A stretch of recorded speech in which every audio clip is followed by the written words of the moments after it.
Gadis ini melihat anjing peliharaannya ada di jalan, guys. Tiba-tiba ada sebuah mobil berhenti tepat berada di sampingnya. Lalu si gadis mendekati mobil tersebut dan tersenyum saat melihat pengemudinya. Sementara si ibu yang lagi memasak ini melihat jam di tangannya. Sudah pukul 1:30, anaknya belum juga pulang. Lalu dia memeriksa kamarnya namun tidak ada.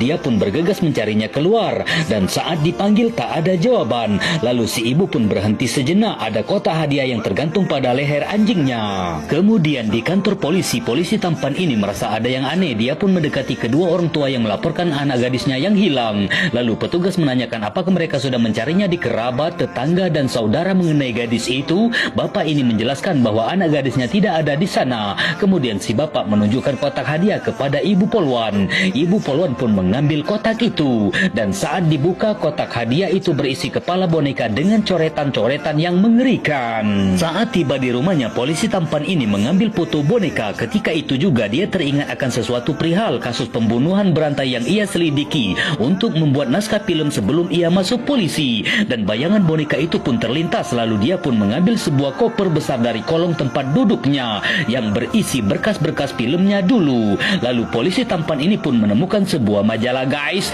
Dan saat dicocokkan, bekas luka korban di majalah sama dengan goresan pada boneka itu.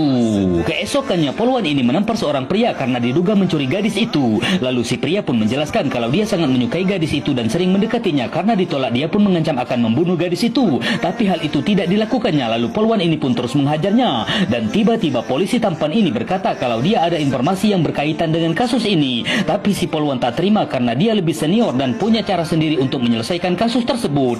Namun polisi tampan ini bersikeras kalau pria ini tak punya informasinya. Ia beralasan yang melakukan perbuatan itu adalah psikopat. Lalu ia menunjukkan berkas yang ia miliki, di mana ada kasus yang sama 2 minggu yang lalu. Bisakah para polisi ini mengungkap kasus tersebut? Kita sambung ceritanya